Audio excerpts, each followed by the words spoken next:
नमस्कार दोस्तों, देखिए हमारे भगवत प्रेमियों, श्री राम नाम की कैसी महिमा है और कैसे अपने भक्तों को वो बचाते हैं। एक गरीब माँ बेटे रहते थे, बहुत गरीब थे बेचारे, भगवान के भक्त थे। तो श्री राम जय श्री राम जय श्री राम उनका जो है बहुत नाम जपते थे दोनों बेचारे। बहुत अच्छे प्रेमी भक्त थे भगवान प्रभु के, भगवान विष्णु के। मेरे भक्तों, जब लड़का कुछ बड़ा हुआ तो वो अपनी माँ से बोला, माँ मैं कहीं नौकरी कर लूँ, क्योंकि अपने हालात बहुत ख़राब है, मैं कहीं काम करूँगा तो जो है अपने हालात सही हो जाएंगे। तो माँ बोली, बेटा मैं तो ये भेजना तो नहीं चाह रही, मेरा एक ही तू सहारा है, अब तू ये शहर में जाके कुछ हो गया तो मैं कैसे करूँगी। तो बोली, माँ देखिए मुझे जाना तो पड़ेगा ही, अपने घर का जो हालात ख़राब हैं और मैं चला जाऊँगा तो ये हालात सही हो जाएंगे। तो बोली, बेटा जब चला जा, जब तेरी ऐसी जिद है तो बेटे की जिद के आगे माँ कुछ नहीं कर पाई। मगर बेटे तू जा रही आ तो मेरी एक बात ध्यान रखना बेटे। बोले, हाँ माँ बता। बोले, कहीं अगर राम नाम कथा हो रही हो तो उसे बेटे सुनकर जरूर जाइए, आगे बाद में जाइए, पहले राम कथा सुन लीजिए। बोले ठीक है माँ। मेरे प्रेमी भक्तों, जाकर के उसने एक सेठ के यहाँ नौकरी कर लेता है। वो नौकरी करता रहा, काफ़ी समय हो गया, 1-2 महीने बीत गए।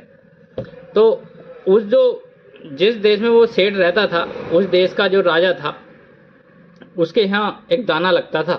वो प्रतिदिन एक आदमी की भेंट लेता था, हर घर से एक आदमी जाता था रोज।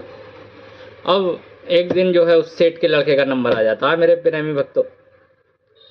अब जो है जब सेठ के लड़के का नंबर आ गया तो जो है वो बोले यार अब कैसा करूं, है जी मेरे लड़के का नंबर है। सुबह सुबह राजा के सैनिक आए, बोले भाई सेठ जी आज आपके लड़के का नंबर है, शाम को जो है भेज देना। बोले ठीक है भाई भेज दूंगा। अब उसने क्या तुक विद्या लड़ाई, क्या दिमाग लड़ाया अपना भक्तों। देखिए प्रेमी भक्तों, आदमी दूसरे के गड्ढे खोदने के लिए देखिए कैसे गिरता है वहाँ पे। ये देखना भगवान की लीला अपरंपार है, मेरे प्रभु की लीला अपरंपार है भक्तों। तो वो उनने सोचा कि देखिए इन्हें क्या पता मेरा लड़का कौन सा है, इसे भेज दूंगा, ये बाद में इसके कपड़े ले आएगा मेरा लड़का, इन्हें क्या पता, ये तो इससे डाल देंगे उसे। बोले ठीक है। अब मेरे दोस्तों, लड़के को भेज देता वो शाम को, जैसे झुकमुका सा हुआ वो भेज दिया। अब लड़का चला जा रहा था, रास्ते में एक राम कथा हो रही थी, तो उसकी बात दिमाग में घूम गई। बोले माँ ने ये कह दी थी बेटा राम कथा सुन करके जरूर जाना। मेरे भक्तों, राम नाम में बैठ गया, वो राम कथा में सुनने लगा। कथा चलती रही, उसे आधा घंटा बीत गया, वहाँ पर आधा पौन घंटा बीत गया।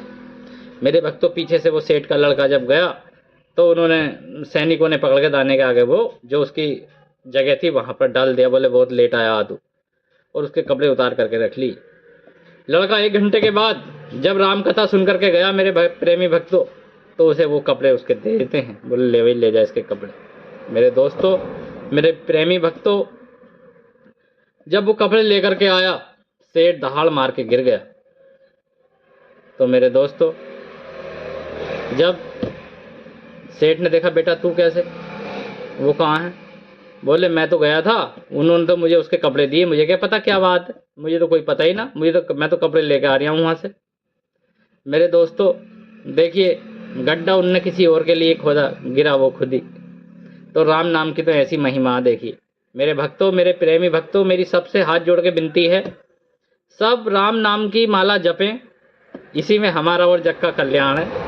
सारी बातें करो, सारी चीज़ें देखो, कोई मनाही नहीं। देखिए जब नहीं देखोगे तो ये सब चीज़ें चल रही हैं, सब सारी चीज़ें देखो, मगर 5 मिनट मेरे कहने से किसी भी धार्मिक जगह लगाओ, मगर लगा जरूर दो।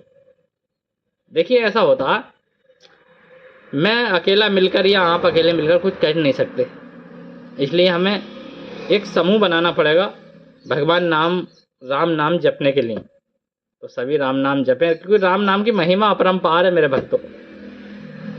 राम नाम जपे जाओ और बस लोगों की मदद करो, और भैया स्वस्थ रहो, खुश रहो, मस्त रहो।